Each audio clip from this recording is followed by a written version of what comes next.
First, would you please stand for the pledge of allegiance? I pledge allegiance to the flag of the United States of America and to the republic for which it stands, one nation, under God, indivisible, with liberty and justice for all. And then we have a roll call, please. Mrs. Boyce here. Mr. Bova. Mrs. Burns. Here. Mrs. Delaney. Here. Mrs. McBride. Here. Mrs. Longo. Mr. Ritter. Here. Dr. Singh. Here. Mrs. Warren. Here.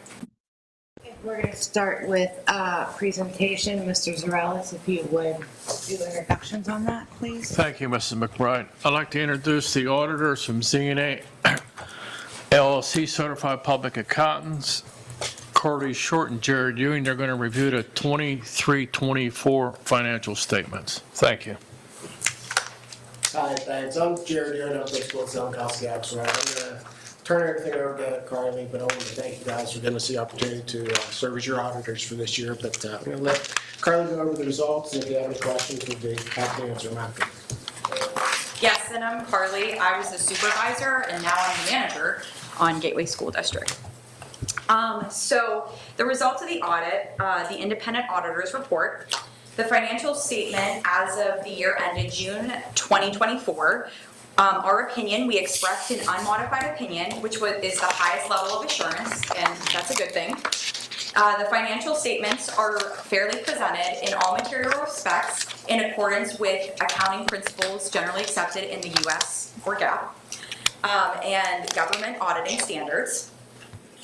So within like the packets that you guys have, we have required supplementary information, which includes the MD&A, the schedule of revenues and expenditures and changes in fund balance, and the general fund balance to actual OPEB and PSERS reports.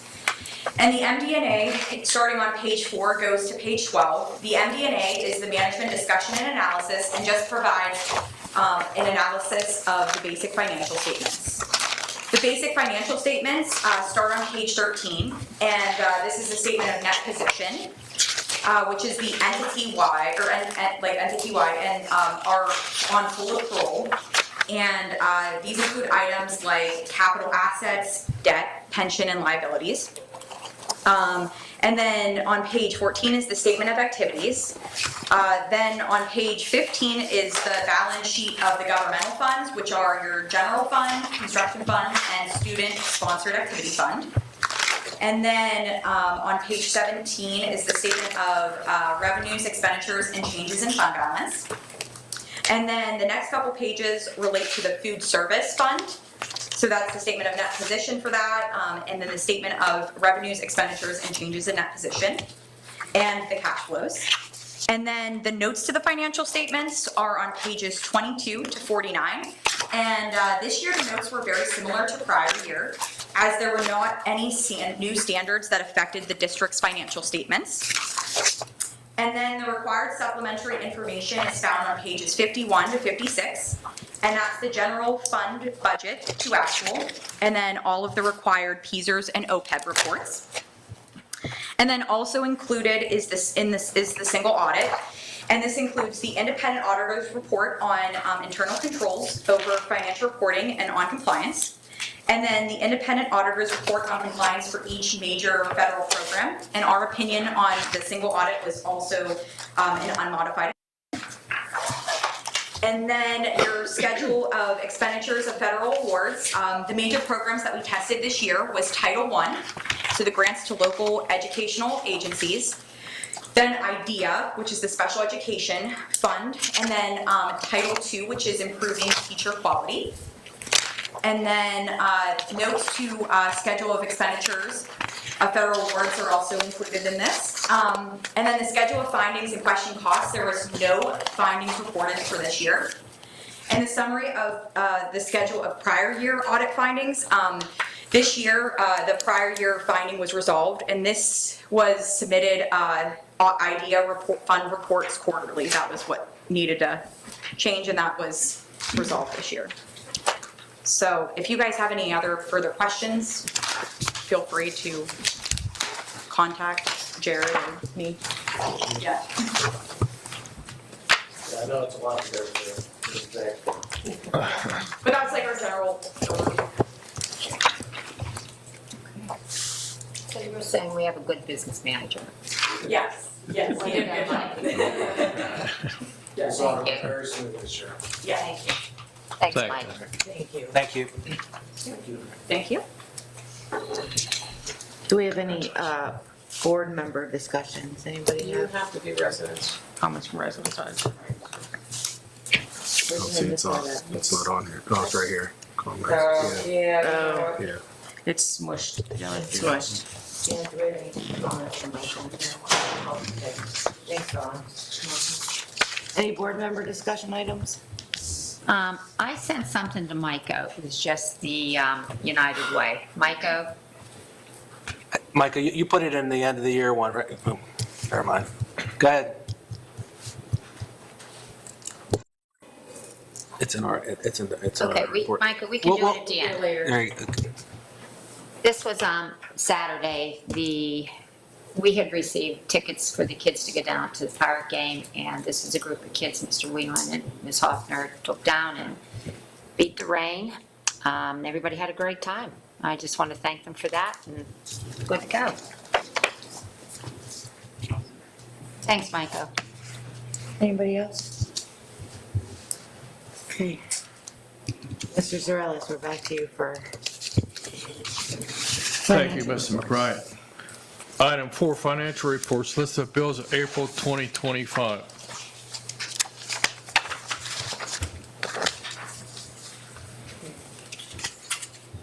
Dr. Rossi. All right, we have some action items. The first one, well, actually, we'll just turn it all over to Mike. You can take care Thank of you, this. Dr. Rossi. Action items, item 5.1, approve and adopt the proposed final general fund budget for 25-26 fiscal year in the current amount of $98,658,188, reflecting an increase in expenditures of $3,866,002, or a 4.8% increase in the general fund budget from the 24-25 fiscal year. The final proposed general fund budget currently does include an increase in the district real estate tax millage rate.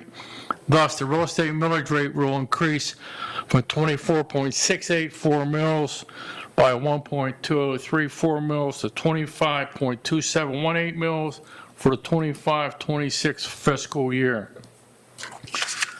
The 25.2718 mils is the equivalent of $2,527.18 on each of $100,000 assessed valuation of a taxable real estate property in the district. Note, currently the district will be required to utilize the unassigned fund balance in the amount of $836,094 to balance the general fund budget for the 25-26 fiscal year. As a side note, the final general fund budget will be adopted on May 27th, 2025. The next finance meeting is May 15th, 2025. So moved. May I ask a question, please? Wait. Okay. Need a second? Somebody separately. Do we have a second? Second. Okay. Any questions? Yes. Now Sorry, we had to. I know. Mike, Yes. the funding, and just so the public knows, we have to have our budgets done in June. Right? Yeah, 30 And days prior to prior June to 30th. June 30th. The state, however, does not have the same schedule that we have. They could be up through August or Exactly, November. exactly. When do we receive monies from the state?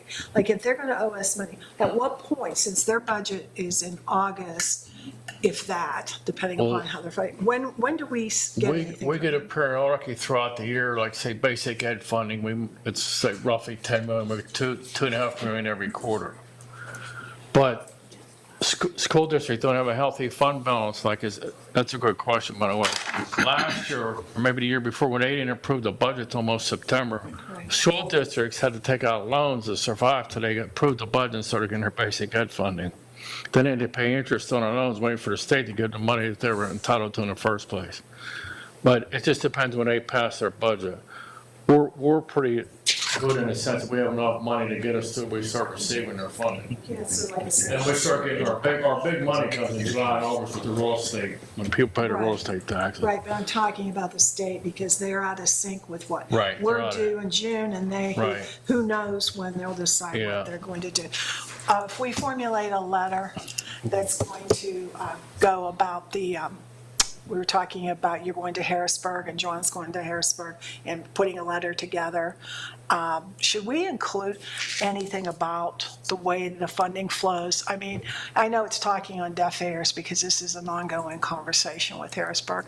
Do we need to start telling them this is not acceptable, that they keep dragging this out on top of the fact that this other, It wouldn't hurt because, like you referenced that our budgets are due by June 30th. Theirs are not, and we get funding from them. So right? it's kind of dependent that we have an idea of what funding we will get.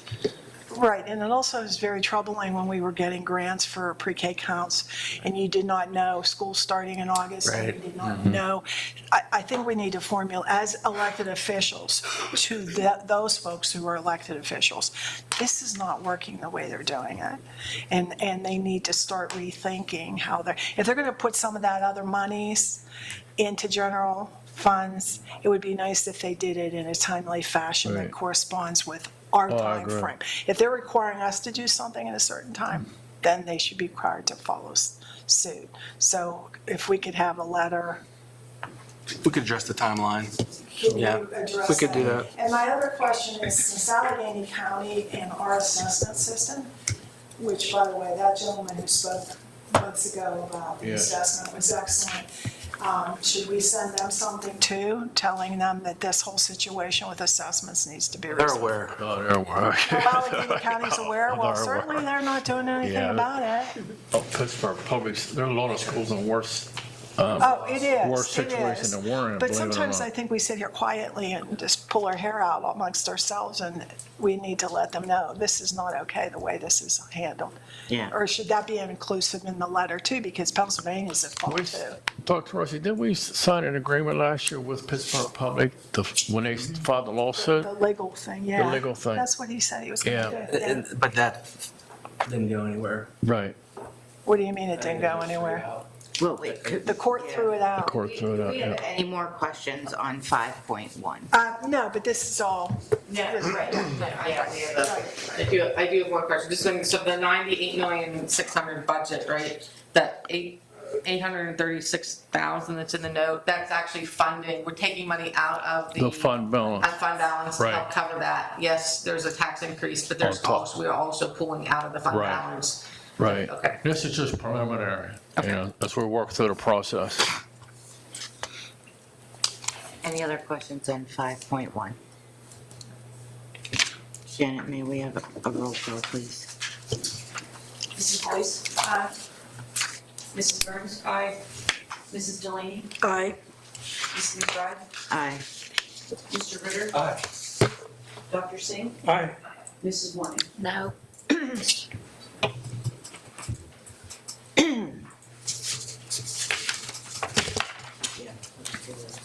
Okay, and then we have 5.2 through 5.5. Our action items as well, a human resource specialist, university park administrative assistant, policy 217, and a substitute food service worker. So moved. Second. I think we got out of our sequence about the first and second, that's it. Any questions on 5.2 through 5.5? And what exactly will she be doing as human resource specialist? So this is Haley Briggs' position. So the human resource specialists specifically make sure that we're in compliance with the leaves that are requested, workman's compensation, certifications that individuals have maintained their certifications, have converted their certifications from level 1 to level 2. So it's a lot of the compliance items that are related to the human resources in our various individuals. Any other questions? All in. All in. All in favor? All in favor? Aye.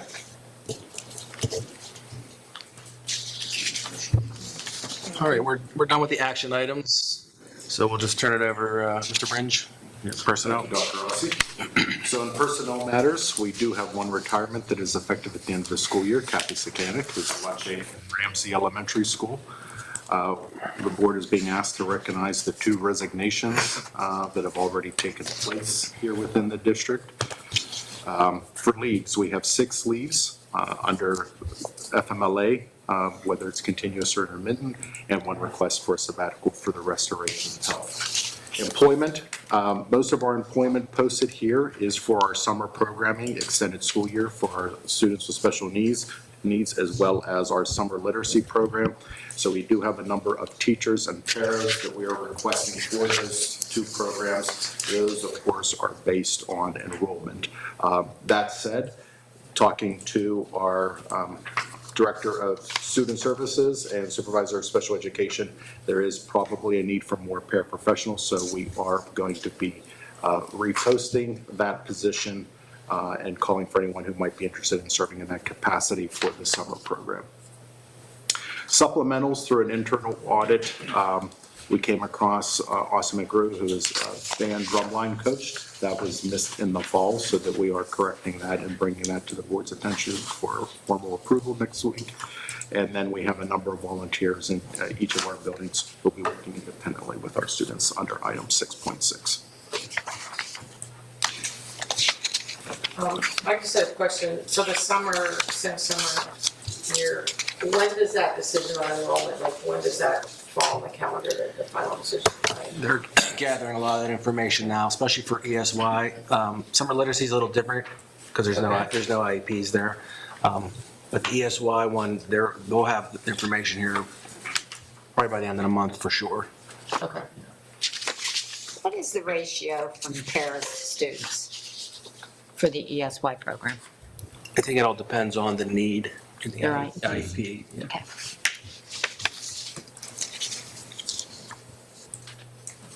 Okay, any other questions? Any other questions? Administrative resolutions.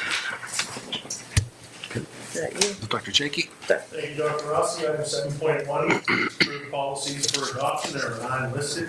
Item 7.2, approve the new course proposal at Gateway High School, Disability Studies. Item 7.3, approve the articulation agreement between Gateway School District and Point Park University. Item 7.4, approve the agreement between Gateway and the day school at the Children's Institute. Item 7.5, approve the agreement between Gateway School District and Pennsylvania Highlands Community College dual credit agreement. Item 7.6, 1 conference listed. Item 7.7, approve into science for grades 3 to 5 for 30-day display. Item 7.8, approve the agreement between Gateway School District and La Roche University for the 25-26 school year for concurrent enrollment program. Does anybody have any questions on section 7? I have a question on 7.2. Dr. Chakey, on the disability studies, understanding and supporting individuals with disability, that's part of social studies, correct? That's a semester class? Yeah, that'll be a semester class, and that fits in nicely with Mr. Spinola's Teachers Academy. Okay, so that's the intent. They're going to go through, if I understand this, reading it, they're going to review legislation and those kind of things, like the Disability Act and that kind of stuff. Is that the intent of the class? They're going to really get into the nitty-gritty of the law? Yes, they'll get into some aspects of the law, but it'll also be like an intro course for special education instruction. So that's the intent. It's going to be for the kids that are interested in teaching. Yeah. Yes. We have a slide that will kind of address some of it, not the curriculum per se, but to show you the big picture So of you're gonna Point Park. explain IEPs, the whole dynamic of, It'll be a general overview course. It would be a college-level course, though. They would be taking if they were taking it, they'd be taking it at Point they don't Park. get any credits, so. They do. We'll go over that. Oh, yeah, Yep, that's- we're gonna go over that. Yep. They'll get 3 credits. Okay. Back to Mr. Girls. Okay, Mike. Thanks, Dr. Rossi. Administrative resolutions. Item 8.1, approve the notice of adoption of the approved LEA policies, procedures, and use of funds by the school district. Item 8.2, approve the Thomas Reuters clear proposal. Item 8.3, approve the agreement between Gateway School District and Quadient Leasing for postage meter machine for a 16-month lease in the amount of $23,215.80. Item 8.4, approve the award of paper bids for the 25-26 school year as listed. Item 8.5, approve the following spring booster groups for the 24-25 season as listed. Item 8.6, approve the agreement between Gateway School District and the Westmoreland County IU for the 25-26 school year. Item 8.7, approve the agreement between Gateway School District and Acrisure for the actuarial services for the 25-26 school year. Item 8.8, approve Sun Life Financial renewal for specialized benefit plans for the 25-26 school year. Item 8.9, approve the Second Amendment lease agreement between Gateway School District and the Allegheny Intermediate Unit with rent increasing from $1,066 a month to $2,424 a month. Item 8.10, approve the vestibule work at University Park Elementary to completed by Encompass Building Group LLC in the amount of $166,937. A side note, we did receive a $100,000 grant to do this work. Item 8.11, approve the special education settlement agreement in the amount of $4,000 on terms and conditions negotiated by Special Education Council. Item 8.12, approve JM Paving Incorporated for work on Gateway Campus Boulevard from the red light to the T between Gateway High School and Mosside Middle School in the amount of $6,200. Item 8.13, approve the advertisement for 25-26 milk bid for Gateway School District. And item 8.14, approve the advertisement for 25-26 bread bid for Gateway School District. What is an actuarial service? 8.7. 8.7. Oh, that's, the auditor just talking about, they do an analysis of all our retirees and what we would owe for PESers, for our pension, for sick days. It's an auditing requirement. I have a question about 8.6, the Westmoreland IU. What are we using their IU for? That's a just in case. Right. And very rarely do we use them. We go to our intermediate unit. This is just in case our intermediate unit can't offer that to us for some reason, then we could reach out to the Westmoreland IU. Let's just say services, maybe they don't have enough OT, and we could reach out to Westmoreland. It just gives us a backup. Okay, is this the agreement, what are we talking about dollars and cents with them compared, because we're paying Allegheny Intermediate Unit for services? Yeah, some of it could be free, but some of it would be just charged as the IU would charge us for certain services. Based on whatever. Right, yeah. Chances are we're not going to use them. A lot of these, matter of fact, you'll see a lot of these are for 25, 26 or just in case. There's a few on here that, Like you were talking about the day school, children's institute? yeah, like, yeah, all those, yeah, yes, but they're on as needed, that we have the agreement ready to go. Right, we don't want to be waiting on an agreement. If we have a need, we want to be able to go to Want to be able to do the provide the kids service, yep. This came up, and I'm just curious. If we as public or parents wanted to know, like, you have Westmoreland IU, you have the Children's Institute, we have Turtle Creek Mental Health and Mental Retardation down there, all those different programs. The Director of Pupil Services is the one that, is there like a list, like, is there a place that the public can go and see all the different things that we offer in the way of all these additional services? If we have it necessarily spelled out on the website, but as part of the IEP team, that's where all those decisions are made. And the transition coordinator, that around age 14, those conversations happen with them too. But it's really all done at the table at it's all IEP driven. But I mean, there's no place that the public, if somebody wanted to know what all we're doing, because sometimes I think that people don't know what all we're offering and these opportunities that exist. So unless you are a parent that's sitting in an IEP meeting, other people may not realize these are all the things that we're providing as a school district. So there is no place other, like if you call the director of student services, you could get a list. Yeah, she would have She would yeah, have but it's really all based on student needs. So she does have a list of all of our potential placement options. So is that something our communications? I mean, it would be a lengthy list, and it may overwhelm some folks just because it's going to be lengthy, and it's really dependent on the IEP team and the needs of the student. So there may be, depending on the needs of the student, there could be 3 or 4 potential matches, not necessarily just one. So it really all depends on the need of the student. And that is shared with the parents, correct? It's just shared with the parents. Yep. And in addition to that, if we do have children, kiddos that do not have IEPs and 504s that are struggling, counselors, the social workers, the principals come in with that SAP program. Yeah, the SAP program. So even if it's not on the website, which is overwhelming because people wouldn't know what FBR and TCV and all that is, they, I do know that they, even with bullying or behaviors, they offer these resources to parents. They're able to make, the social workers here are able to make those referrals also to help them. So it would probably be a daunting. I realize that. It's just something that's come up more recently, and people were questioning what we were providing. And Well, it is related to the budget too. So we can work on getting together a list. Because Yeah. as we're doing the budget, Right. sometimes don't understand that we are consistently being asked to have different services. It's just nice to let the public know what they're actually paying for. Do we have any more questions on section 8? Yeah, what exactly is 8.2?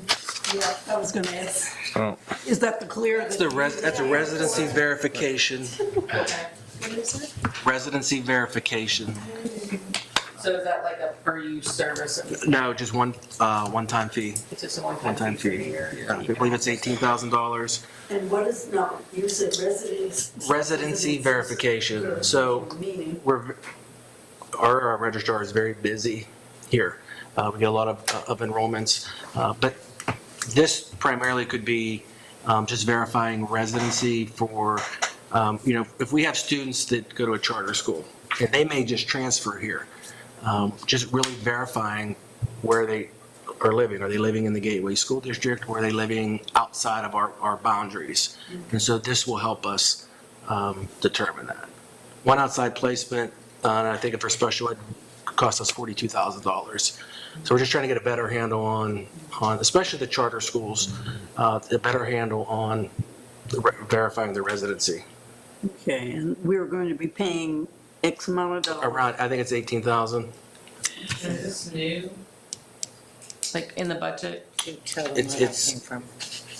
Yeah, I think We have it in the budget. It's in the budget. We haven't used it before. No, this is new. The IU It's in- right. kind of endorsed this, and we had a. You've heard of success. Oh, yeah. Success stories from other It was in the school weekly districts. update a few weeks ago. I think one school district, don't quote me on this, it's in the update, one had 12. So times that, take 3 kids times 42,000. Yeah. But they have 12 kids, and the other one had 8, I believe. So, If we find one, we paid One. for the 18,000 Right. yeah, and gained 20. yeah. Does that become is that an HR function that you guys do the residency? Or No, it'll be registrar Okay. and social workers. It'll come out of the People Services Department. Mike, out of curiosity, 8.3, what is the increase from 5 years ago? Yeah, I was curious Oh, about that one too. Good question.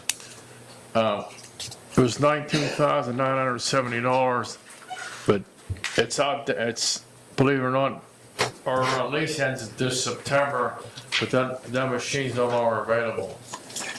So they're gonna lock us in at this price, and when the warranty's up on that thing, we could keep it, but the warranty's up. So the new one will be for 5 years, so it's a little increase of maybe $4,000, but we will have a warranty with it for 5 years.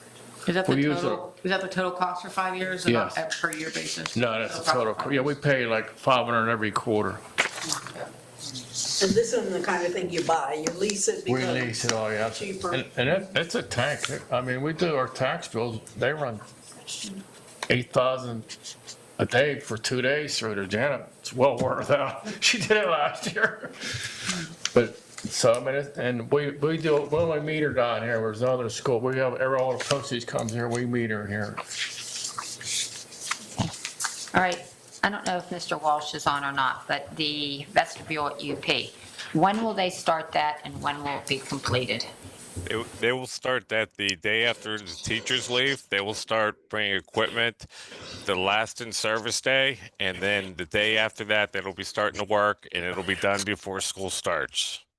Okay. Double checking. What was your question, Bill? 8.10 to make sure that it is when it's starting and when it will be completed. Mike, John, on Thursday, you're going to go over the summer schedule with us because I don't think we'll be meeting again until school's over. You'll Yes. get all what's going on. Yes, we'll be going over it on Thursday. Okay, thank you very much. Does anybody have any other questions? Yeah, for John, the paving, is that also gonna be over the summer? No, the paving on Gateway Campus Boulevard is going to be to fill all the potholes from Route 48 all the way down to Moss Side Middle.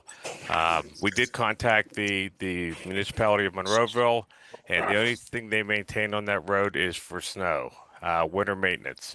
So we need to have the proper companies come in because the cold patch is just not staying. It's blowing out. We need to cut squares and actually do it right.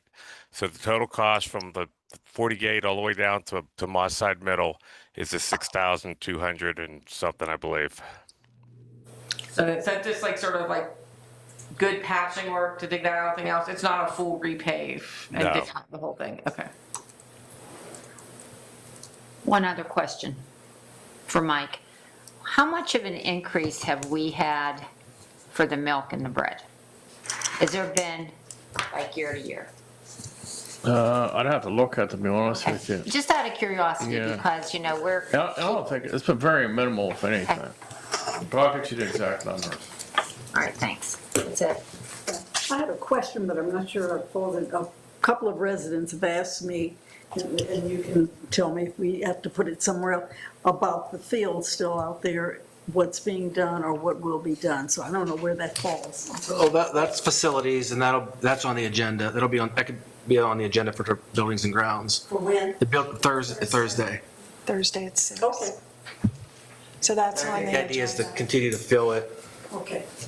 to get it level. All right. It has to be level up to that road. Yes, That's going to be a month of Sundays before that gets level up. The road said long. We actually have a meeting we'll talk about the facilities. We do have a meeting with Monroeville coming up too, to kind of Okay. see if we can partner with them on some things too.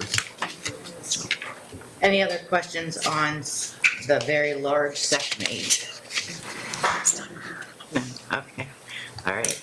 And we don't have any board member resolutions. Do we have any comments from residents on non-agenda items? No. Okay. And Dr. Rossi, administrative reports? Michael, you can put the buckets up just real quick since we Kick those buckets. yeah, just since we passed the budget, we just want to make sure we just kind of clarify this again, that, you know, for our own advocacy efforts here for the district, we want more funds to go into basic ed. So the more money poured into the adequacy, the less beneficial it is for the Gateway School District. So we would benefit from the money being placed in the basic ed funding, that first bucket. So you can see, I believe there's around 348 school districts that received adequacy gap funding, and 152 districts that did not. we were one of those 152 that did not get adequacy gap funding. So the more money that's dripped in there, the less money we get in basic ed. So we're going to advocate for the more money being placed in the basic ed. We also have to advocate for more special ed funding, charter school funding as well. So those are things that we continue to talk to our legislators about and try to get some movement there to help school districts. How do they, sorry, So it doesn't fall on the taxpayers. I was going to say, how do they determine? There's huge formulas that they very What did you just say? formulas. There's formulas, aid ratio. There's all kind of things built into determining the adequacy gap in basic ed funding. You're going to have the letter put together Yep. because we will only meet next week. Next week. We'll have some for next week. Next week, so we can sign Yep. off on it. If you all agree to it, we'll try to have it for the weekly Well, update. we can review it, because I don't know how else to do it to let them know that this is unacceptable. Yeah. So. And then what kind of hit us this year was that some of the assessed value, Mike, just a real quick update.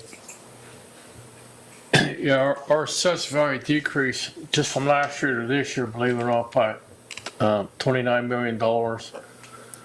Because all the commercial appeals that happened throughout last year, and they're still ongoing. I think right now there's 19 that our attorneys are working through commercial appeals, and it's killing us. So that without doing anything, we have a loss of revenue of $674,000 just because of all the commercial appeals that are going on. It's just absolutely crazy. And I wanted to throw it out, the last countywide assessment was in 2013. Right now, we're 184 million less in assessed value than we were in 2013. It's the last countywide assessment, which equates to a loss of almost $4.5 million in revenue, or another $370,000 a year. If I remember correctly, tell me if I'm wrong, the gentleman that was here that explained this to us in Yeah. detail, did he not say that there's two states that have an assessment problem where Delaware and Pennsylvania, and Delaware fixed their problems, but we Yeah. never fixed ours? Well- So out of 50 states, we're the worst. when We're it the comes to worst, not only in the United States, we're the worst in the world. And no two counties, the cumulative ratio is throughout Pennsylvania, but everybody treats it differently. And when I was at Pasco this past March, a lot of south towards Lancaster, there was a lot of farms. One had residential properties started filing assessments, or they did a countywide assessment, so the farmers' properties went crazy, just like the common. So they filed appeals. Now the farmers are getting big refunds, just like the commercial properties. So it's killing the communities that a lot of farming. Yeah, we need 30 credits. So it's a no-win situation. It's a mess. All right, so we're real excited about this partnership that we have here with Point Park. I think we're the first school district in the county that was able to get this done, and we're real excited about it for our students. So you approved the disability study, but you're also approving next week the articulation agreement with Point Park. Now, the students would have to attend Point Park, but if we had a student attend Point Park, these credits right here would all transfer. They would be considered transfer credits at no cost to the student. So they would walk into the door at Point Park with 24 transfer credits. So it's college and high school without the cost, but they're transfer credits to Point Park. Is that for seniors only? No. Oh. That doesn't, what grade does it start, 9th or 10th? Technically, probably a junior, senior, maybe a sophomore could start taking some classes here, but definitely for juniors and seniors. We're also looking at if a student doesn't want to go to Point Park, how can we bring them back on to college and high school and have some of these as credits? But this is a good first step for us, essentially taking off a year of college with 24 credits. And they don't have to do that college and high school fee. that No. they usually do. No. Now, we're negotiating was if they don't go to Point Park, maybe they have to pay that fee if they want some of these to transfer to another school. Yeah. Do we know if Point Park's normally transfers to most schools? Because it used to be you had to check to make sure if you were going to a specific school. Yeah, things are changing. We could double check that.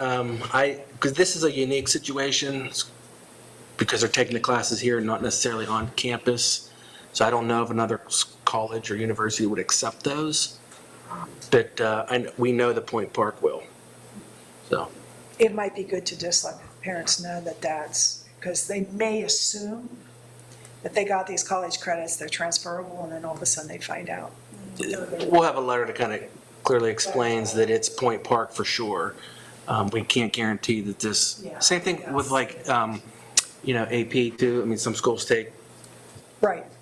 depending on what schools, what score they take, a 3 or 4 or 5, you know what I mean? So there's differences in the schools as well. So we have to clarify that with Point Park. Really, that would be more on the students' end once, if they would choose to leave. We're offering 24 transfer credits at no cost to the students if they go to Point Park. We can't, if they want to go to Pitt or Slippery Rock, we can't guarantee that they're going to take these credits. Okay. So, Needs to be clarified. all right. And then Dr. Chakey.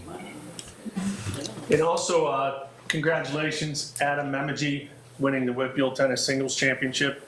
Great job there. They're also competing this week too with some of the doubles, so we'll see how that plays out as well. But congratulations to Adam.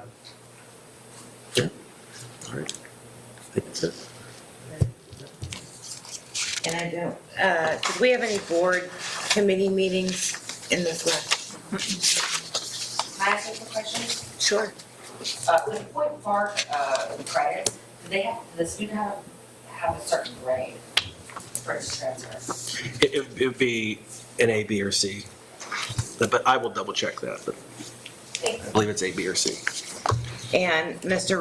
Ritter reminded me that we did have executive session from 5:15 to 6 o'clock, and we discussed personnel, legal matters, and contract matters. I didn't write that down before we came out, so I forgot. Do you want to say anything about the building and grounds meeting? Oh, yeah, and there is, Cheryl, you have a building and grounds, you and Bo, in this room? In this room. In this room, and no other committee meetings coming up between now and Monday then. All right. Motion to adjourn.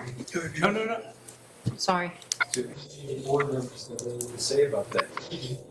Thanks for asking. The PSBA is offering an early call for the PSBA Delegate Assembly topics. So if we want to begin to brainstorm what we want to put on the agenda for the following year, let's start to think about that now. Number 2, there's an advocacy day coming up in Harrisburg, May 13th. I will go. I think Cheryl wants to go too. We'll have to see what May 13th. Rattle our sabers. Number 3, school board candidates Q&A panel discussion. For those folks who want to go listen to some of the potential school board candidates, get peppered with a few questions. That will occur Wednesday, 2 days from now, April 23rd at 7 p.m. at Monroeville United Methodist Church. That's at 219 Center Road. Light refreshments will be provided. And that's all I got. Okay. Motion to adjourn. Second. Thank you. All in favor? Thank you.